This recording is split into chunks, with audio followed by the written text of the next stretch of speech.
We have Mr. Rajesh Gandhi joining us from Deloitte India, who's tax partner at Deloitte India. We have lots of guests with us right now. Dhirendra Kumar, founder and CEO of Value Research, is with us, as is Paresh Parekh, partner and leader, consumer and retail tax, Ernst & Young. And as you mentioned, Rajesh Gandhi, tax partner of Deloitte India. Let me begin with you, Rajesh Gandhi. Now, is this especially going to benefit new investments without exemptions? Yeah, so first of all, let me congratulate the Finance Minister. You said Diwali. I think it is multiple Diwalis put together, much more than what the business community was expecting. And remember, Mr. Jaitley had promised earlier the tax rates would go down to 25% over 5 years, but this, I think, achieves much more.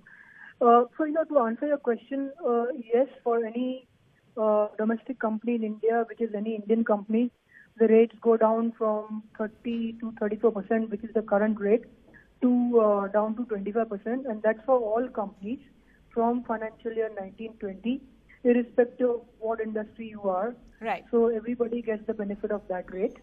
But the bigger boost is for manufacturing companies, those which start, are set up now after October 1, 2019. The rate goes down from almost 29% to as low as 17%. So this will be a very, very big boost for the manufacturing sector. Of course, you cannot get other kinds of incentives. So let's say you're an export zone, you are an SEZ or whatever, and you only pay MAT of 20%. Then you cannot get both the benefits. But keeping those aside, software production and the back office companies which get a benefit of the tax holiday, every other company in India will benefit from this change. Right. Paresh Parekh joining us from Ernst & Young. We did hear the finance minister talk about the kind of that she wasn't, blind to the fiscal stress that this was going to impose. 145 lakh crores, that's the revenue hit that the government is going to take. Would you classify this as a gamble? Something that will perhaps spur long-term growth and therefore, be a gamble worth taking?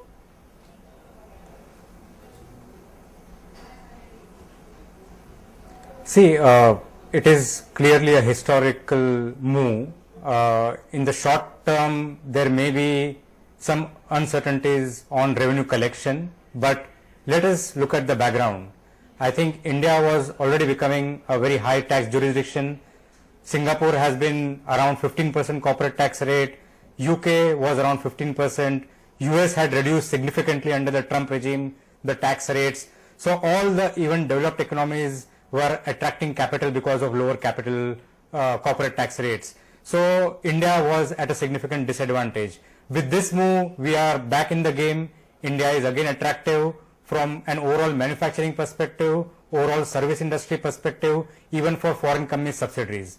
That is point number one. Second, I think more importantly, the government seems to be quite focused and consistent in promoting India, promoting Make in India, promoting India as a manufacturing hub. We saw FDI announcements where even 100% foreign direct investment under automatic route is permitted for contract manufacturing. And now this is followed up with a big bang corporate tax reduction of 25% or reduction to 25% and for manufacturing companies to 17%. So clearly there is going to be a revenue loss, but I think these are significant steps which in medium to long term will go a long way in promoting India and putting back in India in the global race for capital. Dhirendra Kumar, to approach this from a somewhat different perspective, this is of course for domestic companies. So then what happens to foreign companies? Do they still pay corporate taxes at the existing rate? And, when we desperately want more foreign investment as well, how is that expected to play out?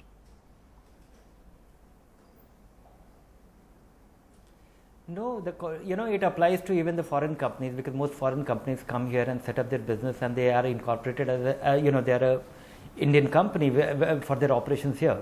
So in that sense, the taxability is like that of an Indian company which is operating and manufacturing here. Their numbers get aggregated and other things, that's a different thing.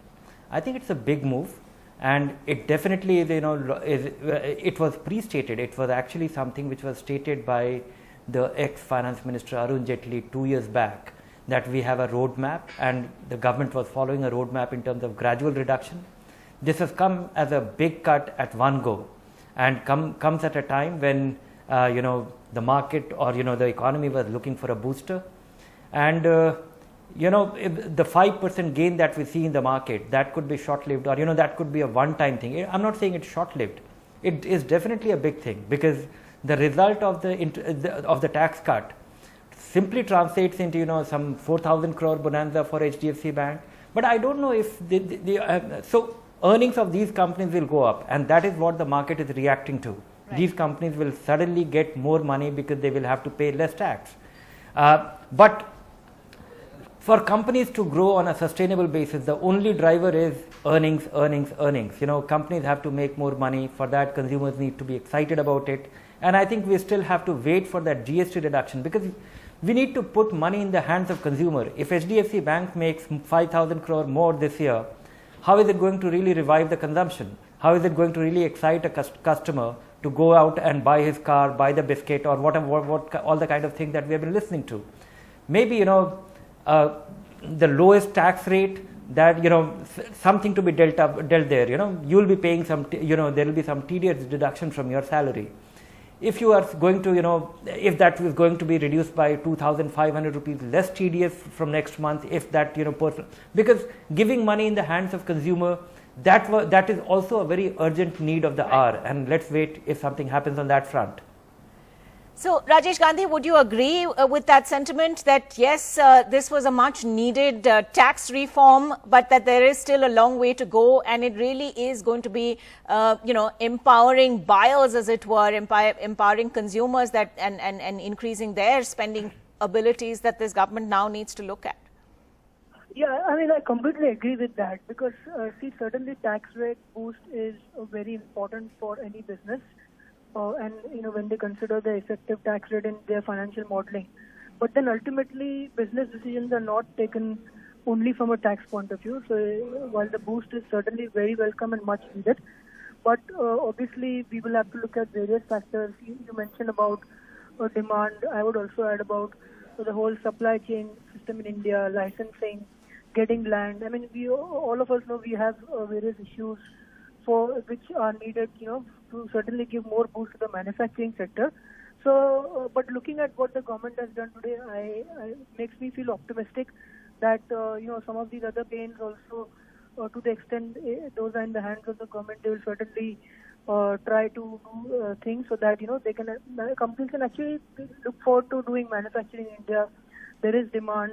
There is the supply chain for exports outside India. So I think all that is needed. And when I spoke to a couple of folks, after this change, they said, when are we now getting a similar benefit for individuals?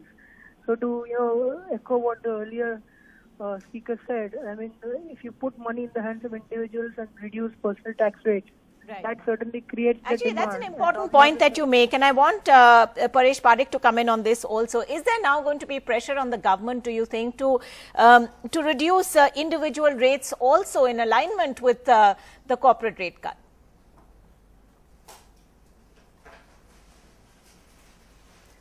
I think even when I benchmark individual rates, India is quite high. So there is a requirement to reduce the individual tax rates as well, especially the slabs at which the higher rates kick in needs to be taken up if I were to benchmark with other economies in the world. Second, I think even limited liability partnership, we'll have to see whether these tax rates which are reduced for corporates, whether they will also be reduced for limited liability partnerships, because many service organizations operate as limited liability partnerships. Third, what we are missing is even the dividend tax rate.